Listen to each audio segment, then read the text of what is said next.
নমস্কার। আমাদের আজকের গল্প এক চক্ষু দানব। বিক্রম ৭০০ সাথে নিয়ে সমুদ্রের জাহাজ ভাসিয়েছিল। পূবে পশ্চিমে সব দেশই তার জানা।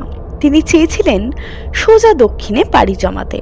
ওদিকে কোথাও যদি ভাঙা নাও মেলে তবু ভয় নেই বিক্রমের মনে। ৭খানা জাহাজ পাল তুলে চলেছে দক্ষিণ পানে। হঠাৎ উঠল ঝড়। বিক্রম যে জাহাজে ছিলেন সেইটাই দলছাড়া হয়ে উড়ে চলল ঝড়ের মুখে। অজানা দরিয়ার বুকে হাবুডুবু খেতে খেতে দিন ৭ পরে এসে থামল একটা ছোট্ট দ্বীপে। মাঝখানে যার মাথা উঁচু করে দাঁড়িয়ে আছে কালো কালো ভুতুড়ে পাহাড়, সেই দ্বীপেরই পাশে নোঙর ফেলে বসে রইলেন বিক্রম। ঝড় থামলে আবার যাত্রা শুরু করা যাবে, সাথীদের খোঁজ খবর নেওয়া যাবে। আরও দিন দুই বাদে ঝড় থামল, সমুদ্র হলো শান্ত। বিক্রম নোঙর তোলবার কথা ভাবতে লাগলেন। সর্দার মাঝি এসে বললে, মহারাজ, কিছু খাবার জল তুলে নেব এই দ্বীপ থেকে, অনেকগুলো জ্বালা খালি হয়ে গেছে।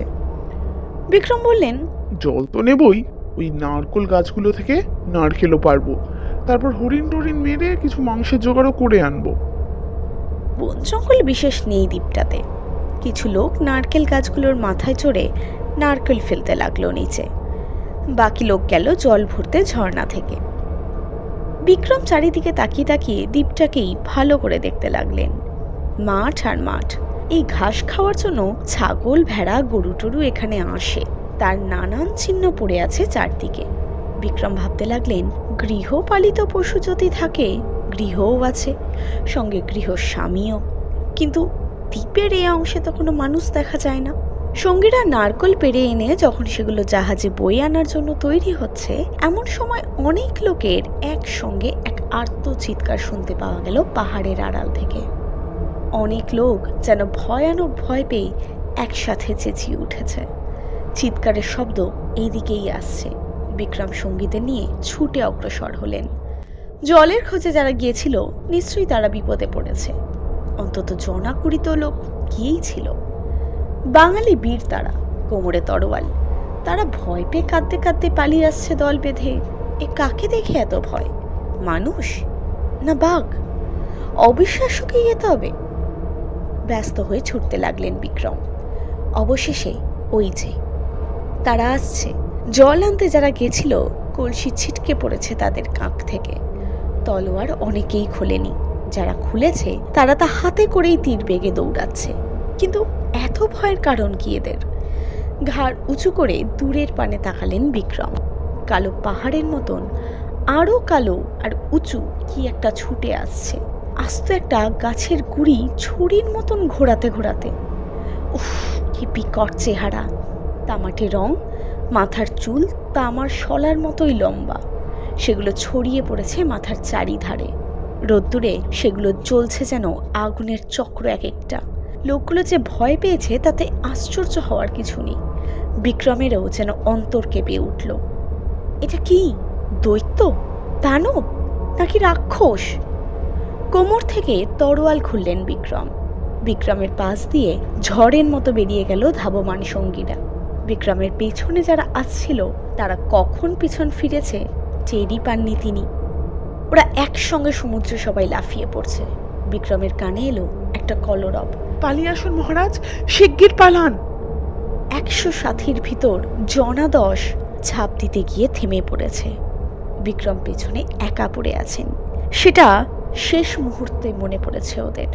ফিরে এসে দাঁড়িয়ে তারা একসঙ্গে চেঁচাচ্ছে, পালিয়ে আসুন, পালিয়ে আসুন। পালিয়ে যাওয়াই উচিত, সেটা বিক্রমের মনেও জাগছিল। তবু দাঁড়িয়েছিলেন শুধু ওই জীবটাকে ভালো করে দেখার জন্য। মানুষের মতোই হাত, পা, নাক, কান সবই আছে, কেবল মানুষের চেয়ে ঢের লম্বা আর চওড়া। আর চোখ কি ভয়ানক! মানুষের মতো দুটো চোখ না, মাত্র একটা চোখ কপালের ঠিক মাঝখানে। বনবন করে যেন ঘুরছে আগুনের গোলার মতো। বিক্রম পেছন ফিরে দৌড় লাগালেন। বনবন করে বিক্রমের মাথার উপর দিয়ে কি একটা ঘুরতে ঘুরতে উড়ে গেল সম্মুখপানে। সেই গাছের গুড়িটা, যেটা ছড়ির মতন ঘোরাতে ঘোরাতে জিপটা ছুটে আসছিল। গুড়িটা উড়ে গিয়েছে সেই দিক পানেই, যেদিকে দাঁড়িয়ে আছে বিক্রমের 10-12 জন সঙ্গী বিক্রমের জন্যই অপেক্ষা করে। কিন্তু জলে ঝাঁপ দেওয়ার সময় তারা আর পেল না। গুড়িটা এসে তরাম করে মাটিতে পড়ে ওদের সব কটা লোককে চাপা দিয়ে দিল। তারপর কাতরানি, গোঙানি আর কত রকমের আর্তনাদ শোনা গেল। বিক্রম এসে প্রাণপণ বলে গুড়িটার একটা মাথা তুলে ধরলেন। যারা চাপা পড়েছিল তাদের দু একজন হামা দিয়ে বেরোনোর চেষ্টা করতে লাগলো গাছের তলা থেকে। এমন সময় একটা বিরাট পাথর এসে পড়ল বিক্রমের কাঁধের ওপর। কাঁধের ওপর পাথরখানা পড়তেই সম্মুখ পানে হুমড়ি খেয়ে পড়ে গেলেন বিক্রম। অজ্ঞান হয়েই পড়ে গেলেন। তার হাত থেকে গাছের গুড়িটাও পড়ে গেল। যারা হামা দিয়ে বেরোনোর চেষ্টা করছিল তাদের আর বেরোনো হলো না। এদিকে সেই বিভৎস দানব এসে দুপাটি বিরাট লম্বা দাঁত বার করে এত জোরে হাসতে লাগলো যে আধা অচেতন মানুষগুলোর কানে তা বজ্রনাদের মতোই শোনালো। জ্ঞান এলে চারধারটা বেশ ভালো করে দেখতে লাগলো বিক্রম। পাহাড়ের গায়ে একটা বিশাল গুহা। গুহাটা এতই প্রকাণ্ড যে ওপরের দিকে না তাকিয়ে শুধু নিচেটা দেখলে মনে হবে বুঝি ও একটা গরু চড়াবার মাঠ। সেই মাঠের ভেতর বিক্রমকে আর তার সঙ্গীদেরকে ছুঁড়ে ফেলে দিয়ে সেই বিভৎস দৈত্যটা নিজের কাজে চলে গেছে। গুহার একটা মাত্র দরজা বন্ধ করা হয়েছে এক টুকরো পাথর দিয়ে। এত লম্বা চওড়া আর ভারী সেই পাথরখানা যে বিক্রম আর তার সব সঙ্গীরা একসঙ্গে প্রাণপণে ঠেলাঠেলি করেও সেটাকে এক চুলও নড়াতে পারলেন না। হতাশ হয়ে কেউ রইল গুম করে, আর কেউ লজ্জার মাথা খেয়ে প্রকাশ্যেই কাঁদতে শুরু করে দিল। এ গুহা থেকে জীবন নিয়ে যে কাউকে বেরোতে হবে না, এতে আর কারোর কোনো সন্দেহ নেই। বিক্রম ভাবছেন, এই জীবটা কি দৈত্য দানব জাতীয় কিছু, যে তাতে কোনো সন্দেহ নেই, কিন্তু তাদের সবাইকে সে ধরে এনেছে কেন? তার দ্বীপে এসে নারকেল পাড়া হয়েছে বলে? কি শাস্তি দিতে চায় সে তার দরুন? বন্দি করে রাখবে, হত্যা করবে, নাকি খেয়ে ফেলবে? রাক্ষস কখনো চোখে দেখেননি বিক্রম। শুনেছে তারা মানুষের কাঁচা মাংস খেত চিবিয়ে, রক্ত পান করতো টুটি কামড়ে ধরে, হাড়গুলো গুড়িয়ে ফেলতো মূলোর মতন বড় বড় দাঁত দিয়ে। যেরকম চেহারা, তাতে এই জীবটার পক্ষেও সেই সব আচরণ করা অসম্ভব হবে বলে তার মনে হয় না। মানুষ খায় কিনা বলা যায় না, কিন্তু জন্তু জানোয়ার যে খায় তার প্রমাণ এই গুহায় সর্বত্র পড়ে আছে। বড় বড় মোটা মোটা হাড় পড়ে আছে গাদা গাদা। তা থেকে যে কাঁচা মাংস কুড়ে কুড়ে খেয়েছে তা বুঝতে দেরি হয় না মোটেও। গোটা গোটা মাথা পড়ে আছে ছাগল, ভেড়া, আরো কত কত রকম জানোয়ারের। তাতে মাংস শুকিয়ে চামড়ার ওপর লোমও বজায় রয়েছে কয়েক জায়গায়। আর ওই কালো জায়গাটা নিশ্চয়ই আগুন জ্বালানোর কুণ্ড। পোড়া কয়লা আর ছাই গাদা হয়ে পড়ে আছে ওটার চারপাশে। দেখতে দেখতে বুকে রক্ত জল হয়ে আসে বন্দীদের। সবাই কেঁদে বিক্রমকে বলে, মরার জন্য তৈরি হয়েই দেশ থেকে বেরিয়েছি আমরা, কিন্তু রাক্ষসের হাতে মরার জন্য নয়। আমাদের এই বিপদ থেকে উদ্ধার করার দায় আপনার। যা হোক একটা কোনো উপায় বার করুন চটপট, রাক্ষস ফিরে আসার আগেই। রাক্ষসটা ফিরে এলো খানিকটা বাদেই। একা এলো না, গরু, ছাগল, ভেড়া নিয়ে এলো কয়েকশো। বোঝা গেল খাওয়ার জন্য এইসব পশুও সে পোষে। রাত্রে ঢুকিয়ে রাখে এই মাঠের মতো মস্ত গুহাতে, সকালবেলা নিয়ে যায় চড়াতে। সেগুলোকে চড়ানোর সময় বিক্রমের সঙ্গীদের রাক্ষসটা দেখতে পেয়েছিল। সাবধানে গুহামুখ থেকে পাথরটা সরালো রাক্ষস। তারপর সেই দরজা দিয়ে ভেতরে ঢোকাতে লাগলো গরু, ছাগল, ভেড়ার পাল। ঢুকতে যখন আরও একটা বাকি রইল, তখন পাথরটা আবার দরজায় চাপিয়ে রাক্ষস এসে দাঁড়ালো বিক্রমদের সম্মুখে। তবে চওড়া কপালের মাঝখানে একমাত্র গোল গোল চক্ষুটি বিস্ফারিত করে তাকিয়ে রইল এই ক্ষুদে মানুষগুলোর দিকে। কে তোরা? গুড়গুড় করে যেন বাজ ডেকে উঠল আকাশে। কি মনে করে বিক্রম বলল, আমার নাম দৈব। তুই কে? আমাদের ধরে এনেছিস কেন? জিপটে উত্তর দিল, আমি খোকস। ধরে এনেছি তোদের খাবো বলে। রাক্ষস দেখেছিস? আমরা খোকসেরা সেই রাক্ষসের মামা হই। ওদের সঙ্গে আমাদের তফাৎ এই চোখে। ওদের দুটো করে ছোট ছোট চোখ, আমাদের একটা চোখ মোটে, কিন্তু অনেক বড়। খোকসের মেয়েরা যদি মানুষ বিয়ে করে, তবে তাদেরই বাচ্চাদের নাম হয় রাক্ষস। মানুষের মতন তাদের চোখ হয়, আর আচারে ব্যাপারে মানুষের মতোই নরম সরম হয়ে যায় তারা।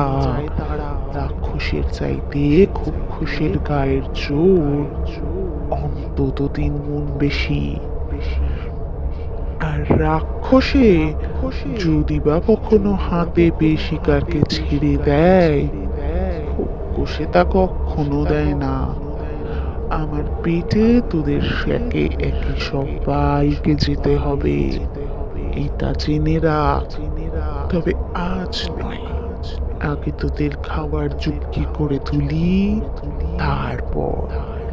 মানুষের মাংস একটু তেতো, সে তেতোকে মিষ্টি করে নেওয়ার ওষুধ আমরা খোকসেরা জানি। আয়, তোদের সেই ওষুধ খাওয়াই।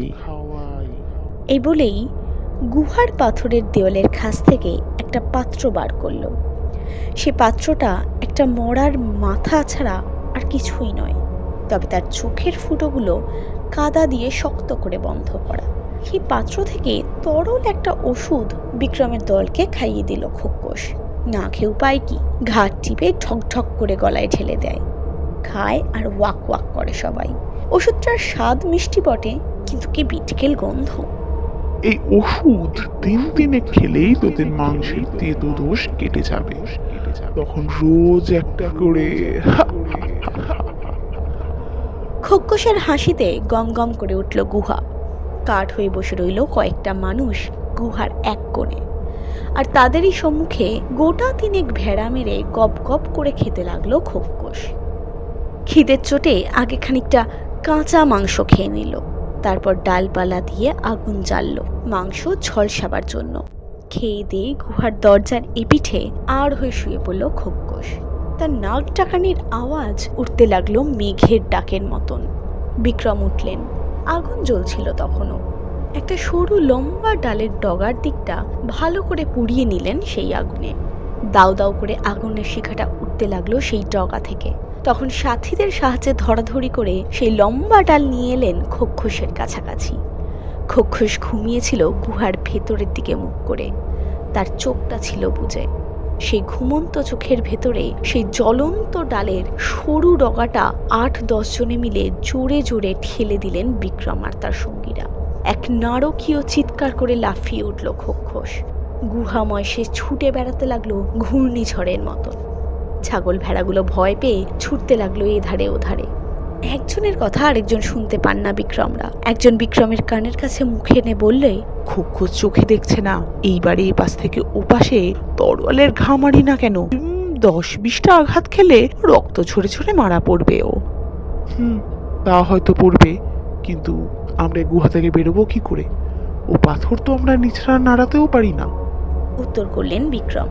এদিক ওদিক দাপাদাপি করে অনেকক্ষণ ঘুরেও আততায়ীদের ধরতে না পেরে খোকস শাসাতে লাগলেন, দাঁড়া, আমার চাঁদ ভাইদের ডেকে আনি।